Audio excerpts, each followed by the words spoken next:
My boyfriend, 22M, can't rest since I 22F have been assaulted. This is a throwaway account because my friends know my account and I don't necessarily want them to know everything. 3 weeks ago I, 22F, was assaulted when getting home late at night after work. I'll spare you the details, but he was much bigger and physically stronger than me, and even though I've been boxing for years, that's what allowed me to escape. I suffered some light injuries, broken nose, a few stitches and face bruises, and a broken finger. It could have been much worse. I don't want to think about what would have happened without my training. I called my boyfriend, 22 meters, right away, and he took me to the hospital. The guy who assaulted me was caught a few days later. My boyfriend has been, and always was, the sweetest since it happened. He's been extremely attentive to all my needs, very present and understanding of everything. However, he can't stop blaming himself. He can't let me go on my own without freaking out,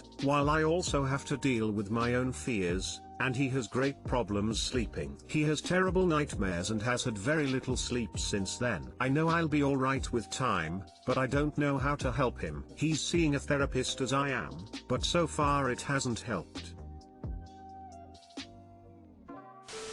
Patience. Therapy takes time to work. Trauma takes time to process. Give this some time.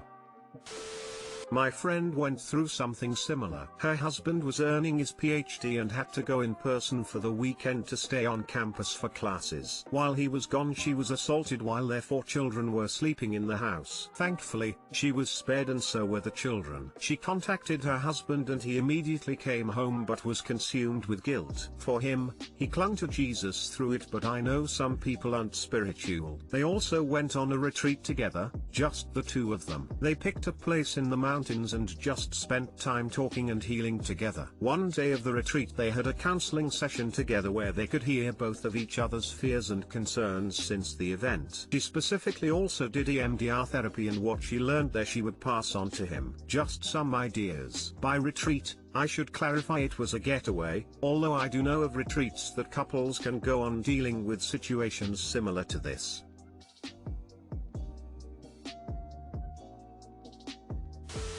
Maybe the both of you take self-defense classes. It'd be good for him to physically see you handle yourself and maybe help put his mind at ease knowing you've got some strength and training behind you. Plus it'd be a fun bonding experience learning how to put some scumbag on his ass together. We actually met and bonded in boxing class. We've tried plenty of martial arts together, it's our main shared activity. But since it happened it doesn't look so fun for him anymore. I think he can't separate fun violence from the real thing.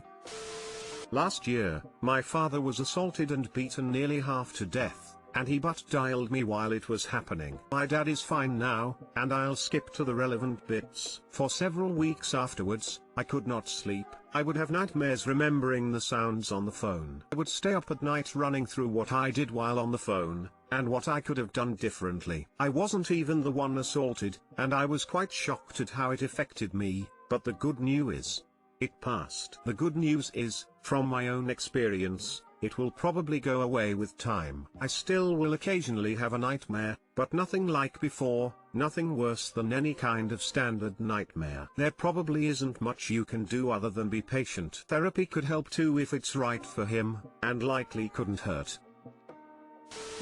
EMDR therapy is a great way to process trauma quickly and effectively. Perhaps one or both of you could do that.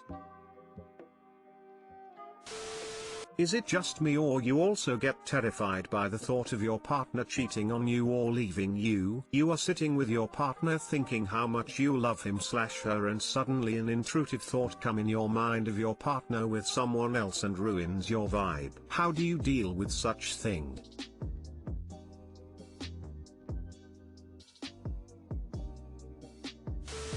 I've been dating my BF for 2 years now, and at the beginning I really struggled with feelings of self-doubt and worries about him cheating/leaving me. I've worked through it and feel like we're at a really strong place now. What helped me was, 1. Talking to him and letting him know that I'm insecure but working on it. 2. Discussing with him how we can best support each other and what makes us both feel secure. I told him I like frequent compliments, he asked me to unfollow a guy who had hit on me, etc.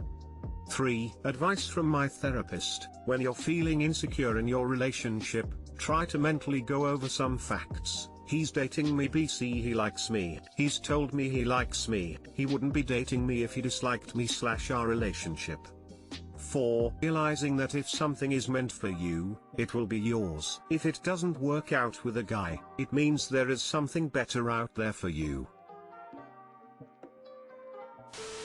No, I have never thought like this. If my partner wants to be with someone other than me, he can have at it. I want to be with someone who wants to be with me. Don't get me wrong, I'm not some big prize. He could find smarter, prettier, etc. women than me. He has nevertheless chosen to be with me. I trust him, and if that trust one day ends up being misplaced, well, that will be on his conscience, not mine. I have had intrusive thoughts in other aspects of my life, so I know that's not a rational response one can just choose to not have. My advice is to focus on what you can control. Tell him you have trust issues, and if he can reassure you of his feelings, it would be helpful. If he ends up hurting you, then he isn't the right one for you. You've just reminded me of something I used to tell myself often when I was confidently single, but now seem to forget in a relationship. Yes, if they wanted someone else, why would I want them anyway? It is of course harder to think like this when you care deeply about someone, have a life built with them, and couldn't imagine wanting anyone else. But it still remains true. If they end up hurting you, then they aren't the person you wanted anymore, and that deep care you have for them belongs elsewhere. I also get like that, but I remind myself that my partner loves me and would never cheat on me. Then I think about all the times he told me that he loved me and wouldn't want to be with anyone else. I was with my ex-husband for 27 years. I trusted him, 100, never in a million years did I think he would have an affair. He woke me up at 6 a.m. the day before Mother's Day in 2018 to say he had been having an affair for 6 months with a woman he met on Words with Friends. Biggest shock of my life. Was just blown away. I am now divorced and in a new relationship. I love my boyfriend and trust him, but honestly there is a little PTSD there, that someday I will hear those same words again. If it could happen to me, it could happen to anyone. This does happen to me from time to time. I'm pretty insecure and I think that's the main reason. Just gotta remind myself that one of the many reasons I'm dating my BF is because he's the type of person who wouldn't do that to me, and that he has lots of reasons to stick around. Smile.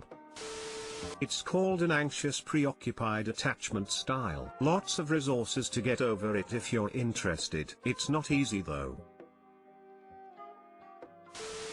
I, 38 meters, told my GF, 34F, of 13 years to move out on Monday. Caught her on camera stealing cash from my savings and smoking meth. I feel like a fool. I guess it has been going on for about 2 years and I was blind to the facts. Major weight loss, mood swings, gone all the time. I noticed almost $800 missing a few weeks ago and decided to put up security camera. Multiple people came to me with concerns, but I dismissed them well. When I confronted her, she finally admitted to what I had on cam, but said that was the first time. Now that it's sad, some friends came to me and told me it definitely has been going on for a long time, like 2 years I think, and looking back we started having more and more problems, and she just treated me like shit and snapped at me very rudely, even in public around friends or our parents. It was so bad her dad even said some things about it. I told her I was embarrassed to go out with her. Well, about 6 months ago she got a new job and it took her 3 to 4 hours to get home sometimes, or would tell me she was going to stop by her parents' house real fast and it would be hours before she would get home. I feel so hurt and betrayed. I am just lost now. I really thought she was the one. I lost all trust and respect for her now and don't know what to do. There is so much more to this. I do not want to go on and on, but I don't really have anyone to talk to. She turned it around and blames me for her getting back on it. She was clean I think for over 10 years. She didn't even seem too upset and hasn't apologized and will not admit the truth. I know meth changes people and now they think. I know I can never trust her again and feel like I have been stabbed in the back, not sure what to do next or how to move on. I am very shy and have social anxiety around strangers most the time. Anyone been in a similar situation? What do I do now? How do I start to move on? It sucks, but you need to talk to her parents about this and make them aware of the situation. You're going to have to do some introspection about how you feel in the relationship and whether or not you can trust her again. Addiction does change people, and it can be very hard when you mistook signs of addiction as something more benign to not blame yourself, but this is one of those situations where no one can really bear the blame. If you feel you can trust her again and that it's worth it to you, then you must try and start her on the path to recovery. If not, then you must discuss it with her family and any sober counselors or sponsors she has and break off the relationship now. It's not fair to you or her if you're only there out of obligation.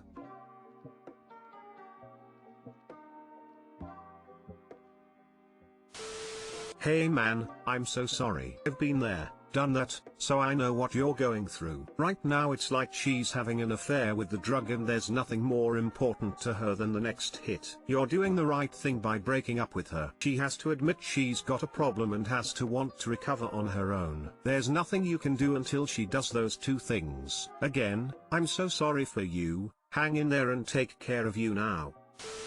I feel for you. My partner and I are both addicts in recovery. We have both been clean for almost 2 years now, and as sober people we have grown super close and thrived. But we did some truly awful things to each other when we were using. The hard part about being with a recovering addict is that there is never a 100% guarantee that they won't relapse. And just because they were high when they treated you like shit, and they're clean now, it doesn't make what they did hurt any less. Addiction can make some really amazing people do some really bad things. You might be the reason why your girlfriend stopped using, but if she doesn't do it for herself, and if she's not completely sick of being in active addiction, her sobriety will most likely only be temporary.